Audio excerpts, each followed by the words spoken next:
Shalom chers auditeurs de l'émission Kanguka. Aujourd'hui nous sommes mercredi et vous allez tout de suite écouter l'émission de ce matin. Soyez bénis. Je vous salue tous, chers auditeurs de l'émission Kanguka. Mon nom est Chris de Komana. Aujourd'hui, nous sommes mercredi. Vous allez suivre la première partie avec le serviteur de Dieu, Esdras Bilangoza, et moi, je vais continuer dans la deuxième partie. Shalom.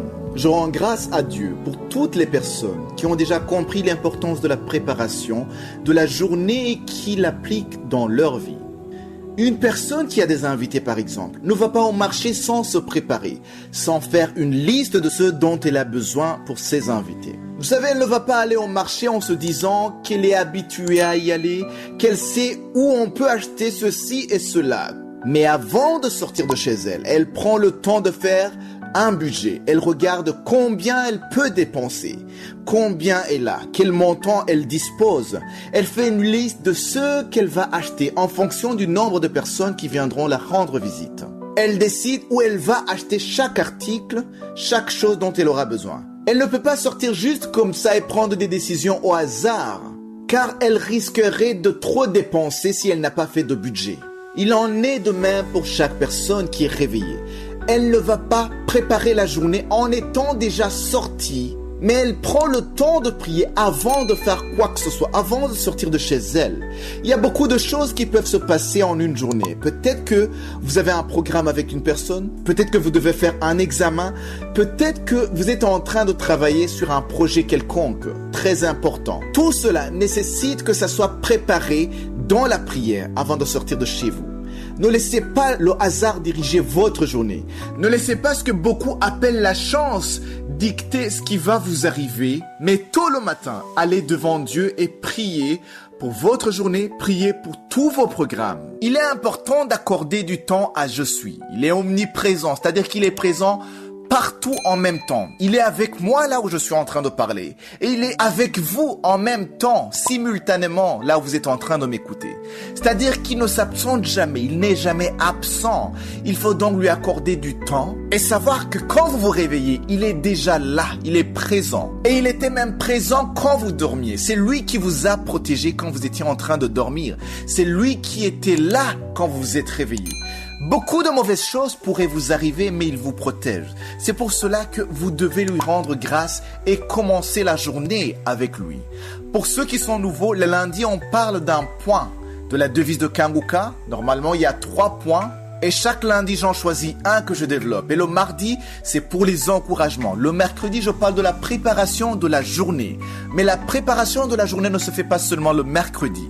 La préparation de la journée se fait tous les jours, du lundi au dimanche. Essayez alors de garder les paroles, les versets que je vous donne, notez-les. Parce que rappelez-vous que même Jésus-Christ a utilisé la parole pour combattre le diable. Il est important de savoir ce que dit la parole de Dieu dans chaque situation. Et ces versets pourront vous aider dans votre prière ou dans différentes situations. Avant de commencer ou de demander quoi que ce soit le matin, commencez par rendre grâce. Il est préférable de rendre grâce à Dieu avant même de sortir de votre lit, avant de faire quoi que ce soit. Montrez-lui que vous lui donnez la première place. J'aimerais vous partager cette parole qui se trouve dans Psaume chapitre 37, verset 5. Il est écrit « Recommande ton sort à l'Éternel, mets en lui ta confiance et il agira ». Pour cette journée qui commence, confiez-vous en Dieu. Montrez-lui tout ce qui vous préoccupe et faites-lui confiance. Quand vous faites confiance à une personne, c'est que vous croyez en elle, vous croyez en ses capacités. Une personne malade qui va à l'hôpital et accepte qu'un médecin l'opère, c'est qu'elle a confiance en son médecin ou en ses capacités. Elle est convaincue que le médecin peut faire quelque chose pour l'aider à guérir. Recommande alors ton sort à l'Éternel. Recommander son sort à l'Éternel, c'est être conscient qu'il est tout puissant et capable de vous aider. Lui faire confiance, c'est accepter qu'il fasse aussi les choses comme il le veut. On n'indique pas à Dieu la marche à suivre ou les étapes à suivre. Mettez entre ses mains votre journée, vos activités, vos programmes et demandez-lui de vous guider dans tout ce que vous allez faire.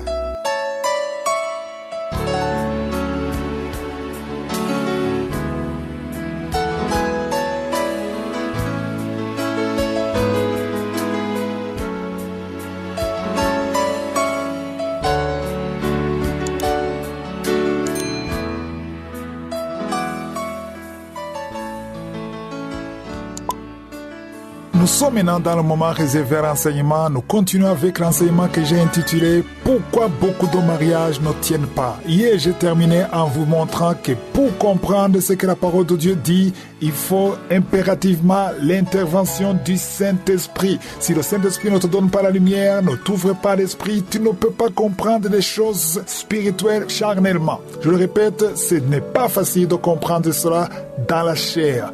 Tu peux pas dire à une femme plus intelligente que son mari, plus riche que son mari, qui a de l'autorité, la femme gagne plus que son mari. C'est elle qui paie la maison, c'est elle qui nourrit le mari et les enfants, c'est elle qui paie les frais scolaires, elle paie toutes les factures. Et tu demandes de se soumettre à son mari, il faut l'intervention du Saint-Esprit.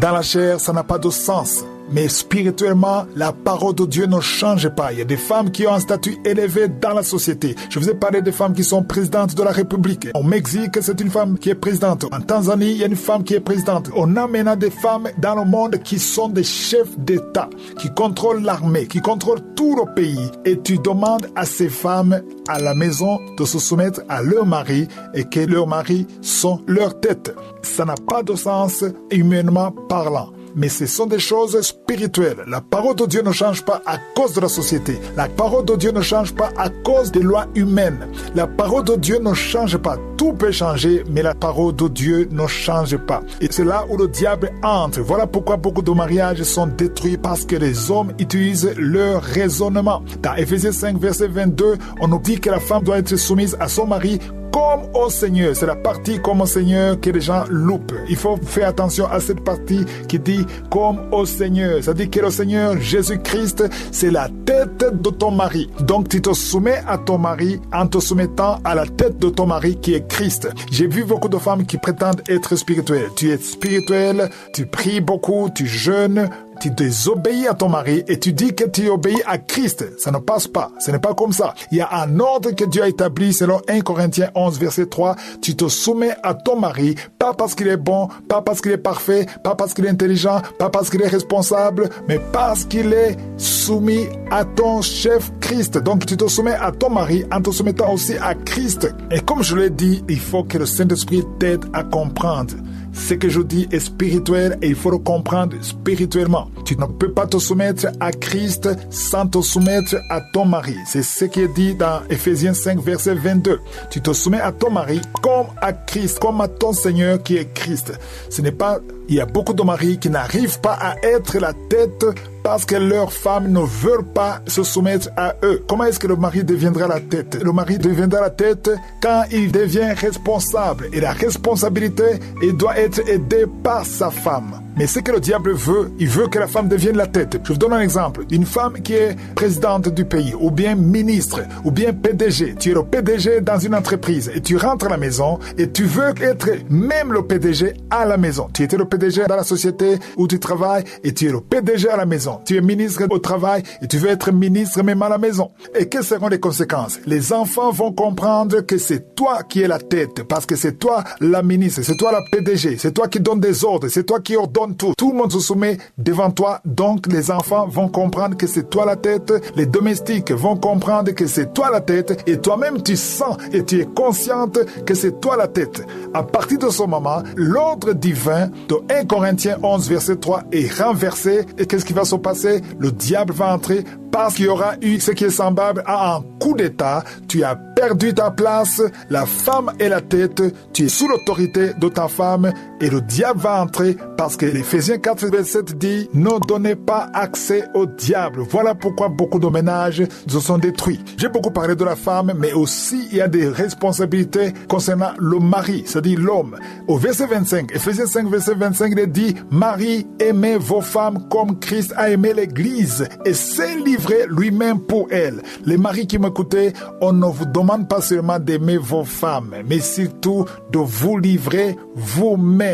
Tu dois te livrer toi-même. Autrement dit, tu dois privilégier les intérêts de ta femme et non tes propres intérêts. Ça, c'est encore plus profond. Et si je suis le veux, on va continuer à en parler dans Kanguka de demain. Ce n'est pas facile de privilégier les intérêts de quelqu'un d'autre et de laisser tes propres intérêts. Et c'est là où on comprend qu'être la tête, ce n'est pas juste être un chef qui donne des ordres. C'est la responsabilité et surtout de te livrer toi-même. Si je suis le feu, on continue demain. Soyez tous bénis.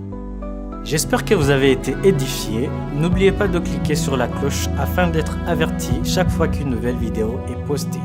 Soyez abondamment bénis.